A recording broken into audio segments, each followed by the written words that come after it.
Gretchen. This is day 5.3 of the Servant Program. Today we're going to talk about first versus last desire obtainment processes. A child is someone who has not yet obtained specific results. Therefore, she does not have the strength, the ability, the knowledge, or the understanding to sacrifice first in that area. Thus, she engages in desire obtainment processes to obtain her desired results. Yet, because there comes a time in our life when we are both a cause and a child at the same time, because we have obtained results, we have the choice to engage in first or last processes to obtain our desires. A first process is when we desire to receive first and sacrifice last as a means of obtaining our desires. This means we focus on all the ways we can take advantage or manipulate the variables in order to get what we want. And the variables often include other people in our life. When our motives are to receive first, we are more tempted to process in the northwest and northeast to obtain our desires. We either abuse others or neglect them to obtain what we want. Engaging in first northwest processes doesn't usually mean we set out to physically or spiritually hurt others. We just are so goal-oriented that we focus on the shortest distance between 2 points and believe that is to use force. A first northeast process is a way we retain our results by avoiding our responsibilities. It is hard to sacrifice first, sacrifice what we've already obtained. It is hard to deal with the conflicts that arise in our relationships. We can resolve these conflicts in the moment through neglect. Again, we don't set out to hurt someone else. We set out to retain our own results, which is the first process. Usually when we engage in one of these processes, either the northeast or the northwest, we engage in the other. When we abuse someone or something, we are usually neglecting someone else or something else at the same time. Are you engaged in first processes to obtain your desires? In which relationships do you engage in first northwest processes? And in which relationships do you engage in first northeast processes?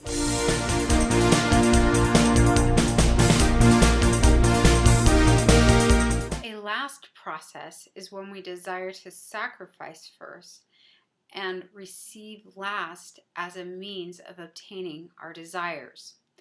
When our motives are to sacrifice first, we are more able to maintain our process in the northern thresholds. A last desire obtainment process is paradoxical. It doesn't seem at all like the process to obtain our desire.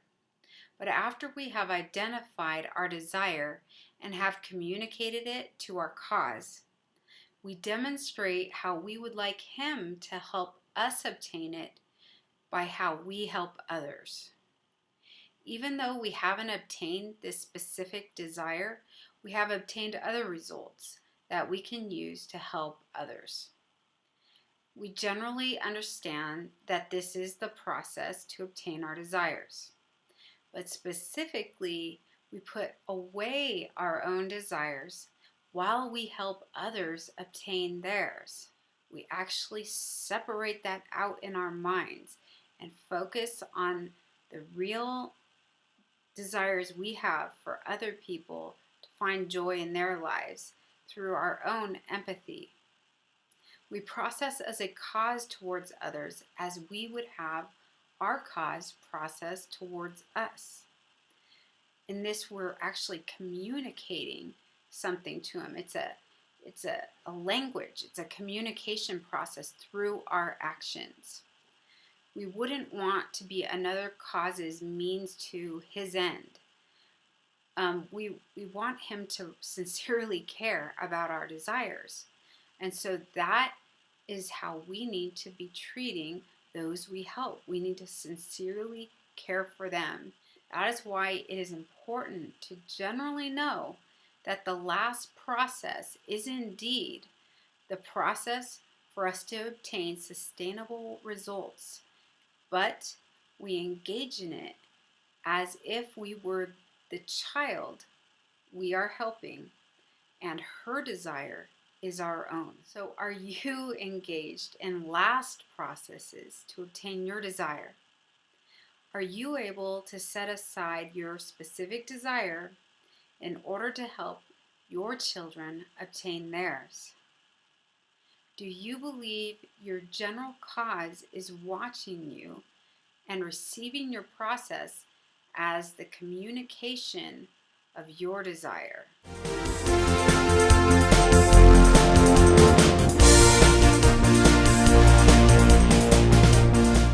We engage in a last process when we yield to our general effects. When we remain within our thresholds, we are paying attention to our general cause's desires first. When we allow him to govern our desire obtainment process, we are sacrificing first for him. We are sacrificing any imbalanced process in order to engage in his balanced one. Our specific process may be the way we have supposed we can best obtain our desire, yet it may conflict with the general desire obtainment process he is prescribing. Because our sustainable joy and long-term health are his desires, he paradoxically converts our first desires to obtain those results for ourselves into last desires. Are you sacrificing your own way of obtaining your desires in order to yield to the guiding general effects you experience?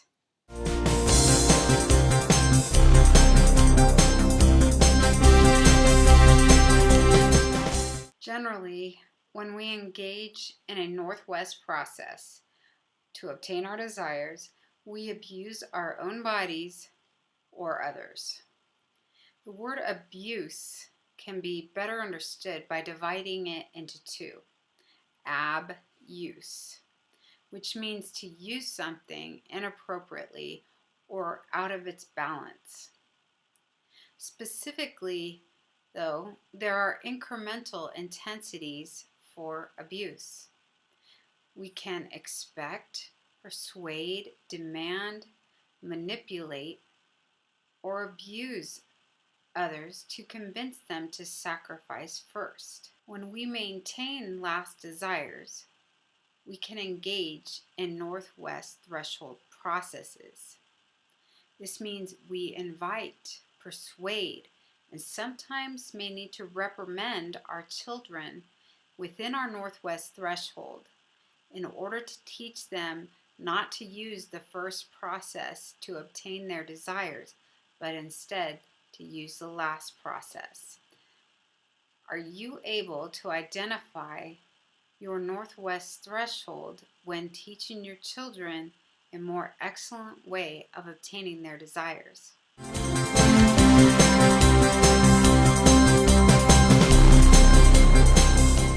Generally, when we engage in a northeast process to obtain our desires, we neglect our own bodies and or others as well. When we use neglect as our process, we fail to keep certain commitments towards others in order to retain our results. Inaction, ignoring responsibilities, disregarding, and abandonment are all incremental degrees of neglect. When we maintain our last desires, we can engage in northeast threshold processes. This means we withhold privileges or even punishments. We disregard imbalanced processes. We may even separate ourselves from our children for a time in order to teach them not to use first processes to obtain their desires, but instead to use last processes. Are you able to identify your northeast threshold when teaching your children a more excellent way of obtaining their desires?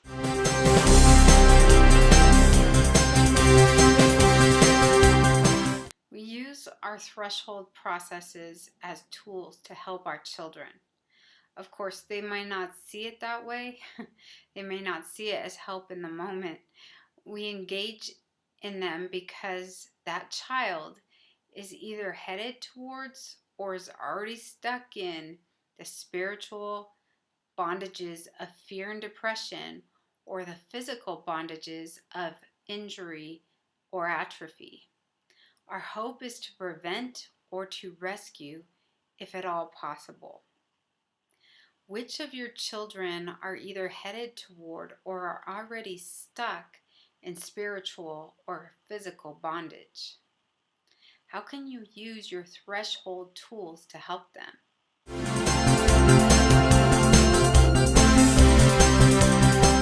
Last processes are about priming the pump. In order to get the water out, we need to put some work in first. If our desire is to get a child to process in a certain way in order to create sustainable results, then we need to identify what that child desires. This means that we evaluate the child, get to know her, see what brings her joy. Working to satisfy her desires is not only our last process, but also the specific inherent process to obtain our desire. We use our process and our own energy to provide for her first in hopes that she will begin to sacrifice first voluntarily. In order to maintain any sustainable relationship, both members must engage in last processes. So here's the issue though. With a child, we give it time. She may not be engaging in last processes. She may be engaging in first processes for quite some time. We see first processes in toddlers and in children as they are not yet able to understand the last process, this paradoxical process to obtaining sustainable joy.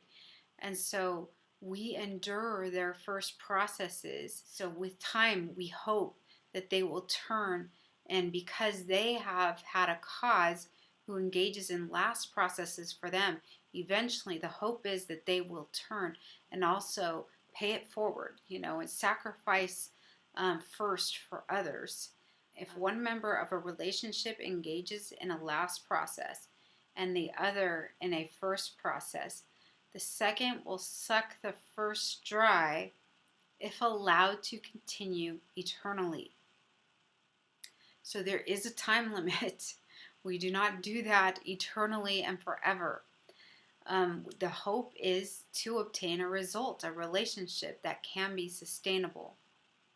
Because we have a general cause who moderates our last processes, we can rely on his general effects to tell us when enough is enough.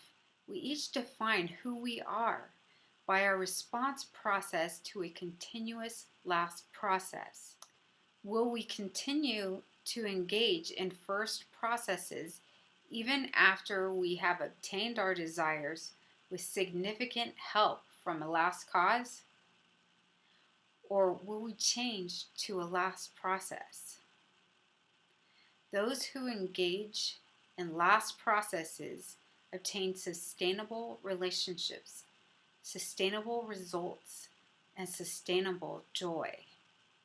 So think about that for a while. Think about, what your choices are in your relationships.